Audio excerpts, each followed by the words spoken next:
My father is devastated.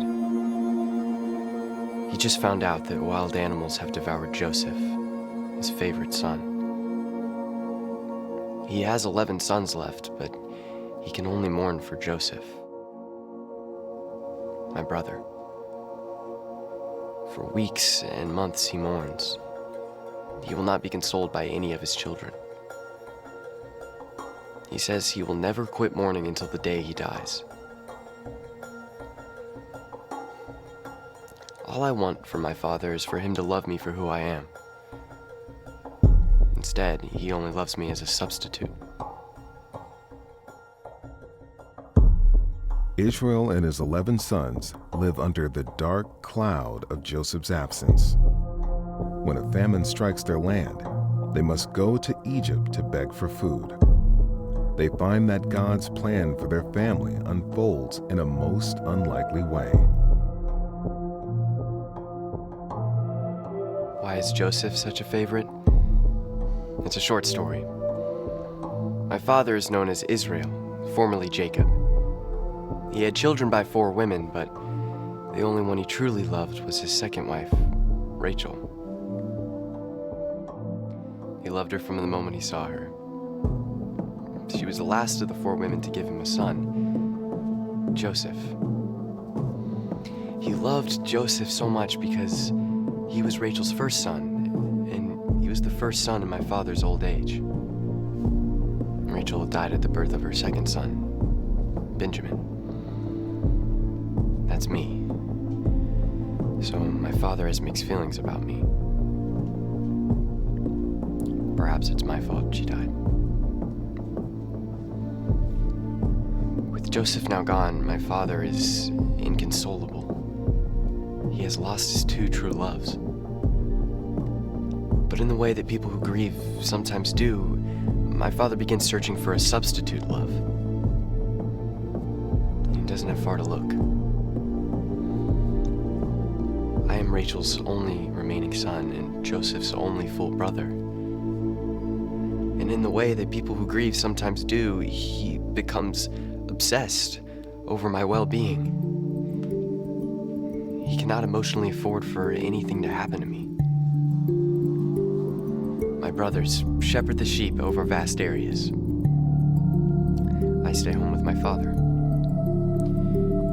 My brothers shear the sheep and meet with foreign traders. I stay home with my father. My brothers tame wild camels.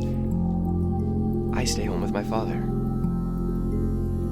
I stay safe within the cocoon of my father's wealth and power. Nearly 2 decades pass since Joseph's death. Some years are plentiful and we get richer. Some years are lean and we live off of our wealth. Then, one year is savagely lean. Our huge community is on the verge of starving. We have plenty of gold and silver, but we cannot eat that. We notice a growing stream of traders from the north and east headed to Egypt. It seems that famine has struck the entire world. It is rumored that Egypt has surplus grain and is willing to sell it at a hefty price, but that no longer matters. My father can no longer afford to wait. He orders my 10 brothers to go to Egypt and purchase grain. Me? I have to stay home. Months go by and we are on the brink of starvation. In the distance we see another caravan and hope beyond hope that it is my brothers. As they come closer, we start to cheer. It's my brothers and their donkeys are loaded with grain. Our family will survive.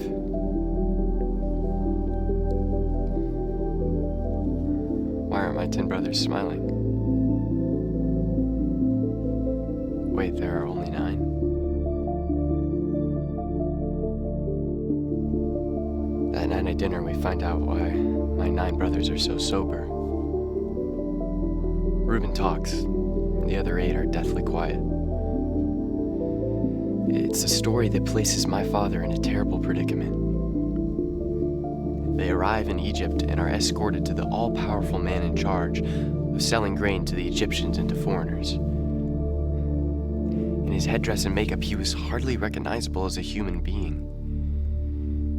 He was more like a god they worship. He treated us harshly. "Where are you from and why are you here?" "We are from Canaan to buy food," they answer. "Are you not spies, come to see where we are weak?" "No, we are honest men of one man, come only to buy food." "No, you are spies." "We are your servants, come only to buy food. We 10 are of 12 brothers of one father. One is at home with him, and one is no more." "You are spies. But this is how I will test you. One will go back and bring your other brother, while the rest stay in prison. If he does not return with the other brother, you are surely spies." And he put them in prison for 3 days. Reuben continues his story. On the 3rd day, we are brought before him again. He tells us that the test has changed.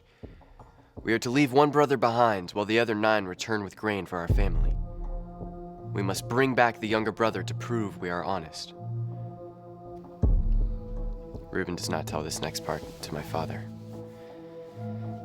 In front of the powerful Egyptian, my brothers lament that this awful thing has happened to them because of what they did to their brother, Joseph. Reuben reminded them how he had tried to keep them from sinning against Joseph.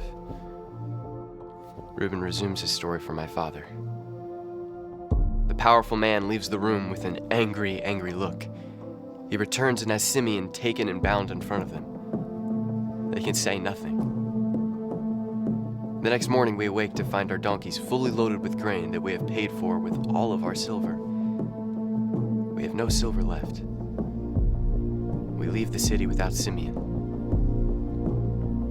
That night, Ephraim opens his sack to get feed for his donkey and sees his silver laying on top. We all check our sacks and find the same thing.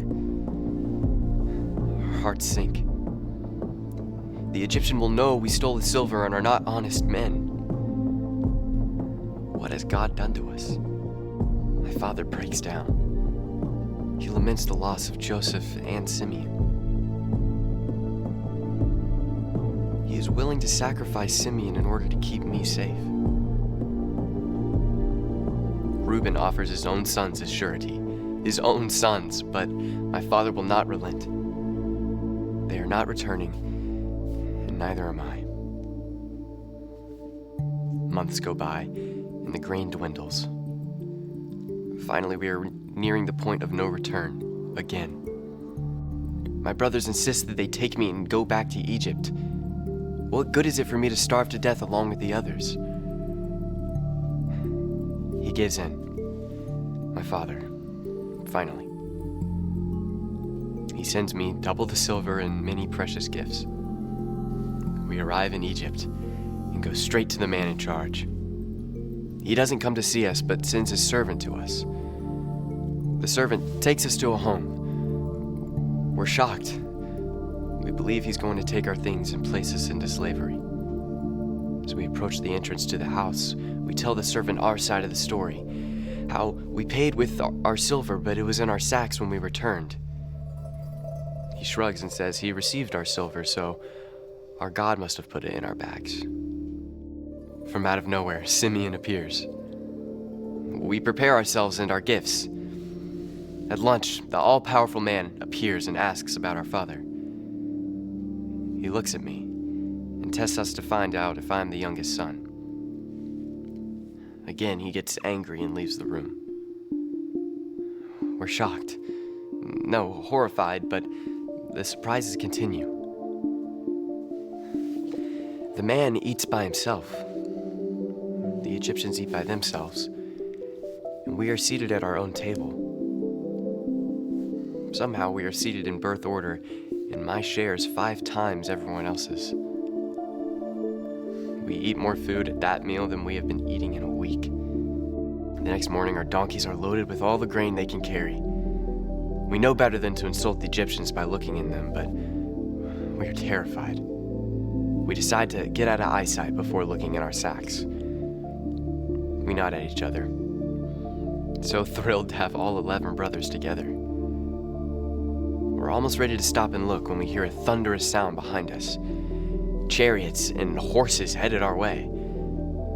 They're not coming for us, surely, but they are. The riders surround us and have us stand together.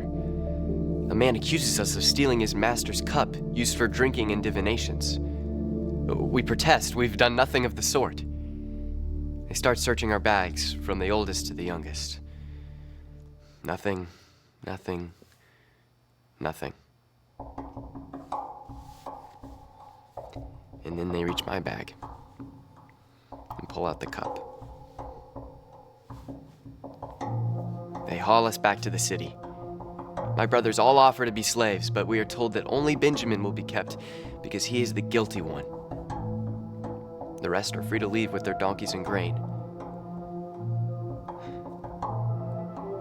For the sake of my father, why me? Judah begs for grace and gets it. He tells the whole story of what has happened and explains why they cannot go home without Benjamin. He begs to take my place. He talks and talks and talks.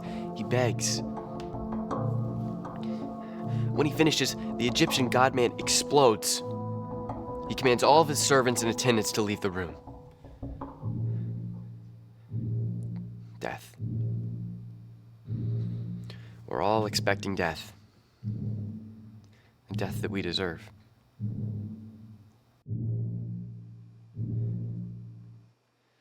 The man-god starts crying. Crying so loud that everyone in the building can hear him. He takes off his headdress and starts wiping off his makeup. He transforms himself into someone who looks like us. Using our own language and dialect. I am Joseph. We are beyond terrified. We cannot answer any of his questions. Now we know we deserve death at the hands of the man in front of us. Instead, we get unfathomable grace. Instead, he pulls us close and explains things in an entirely different way. He says that God allowed him to be sold into Egypt so he could save lives.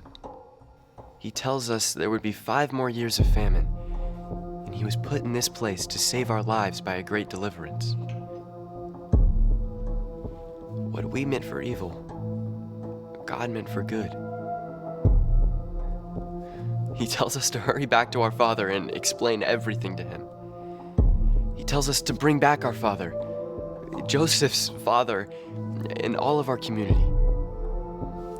He will have us live in the land of Goshen, where he will take care of us.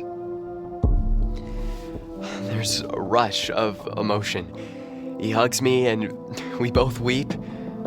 All of us hug and kiss and weep. And he can't wait to see our father. The Pharaoh hears the story and loads us down with gifts and carts for our return.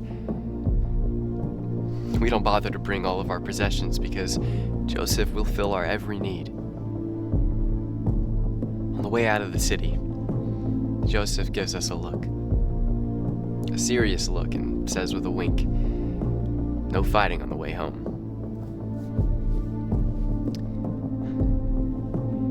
As you can imagine, our father, beyond ecstatic, can't even express it. He gets to see Joseph, the one he loves so much. He gets to see him before he dies. And none of us are jealous about it. On the way to Egypt, God speaks to my father. He tells him not to be afraid because he will be made into a great nation there and will someday be brought back out.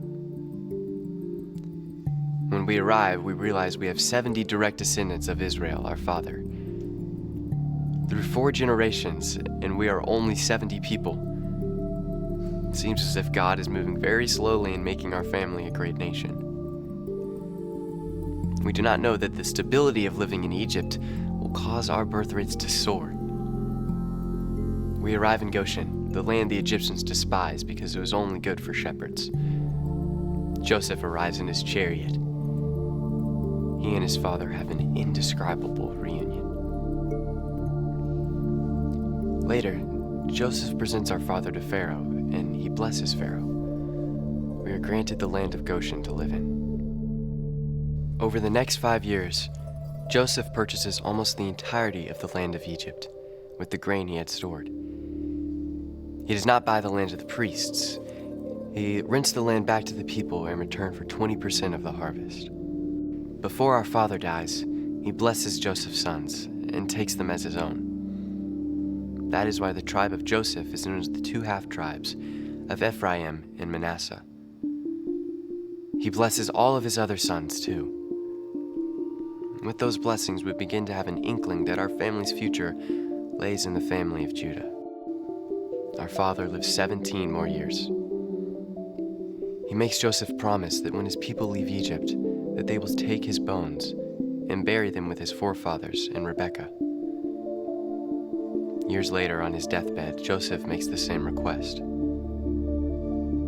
will be 4 centuries later before those requests are fulfilled.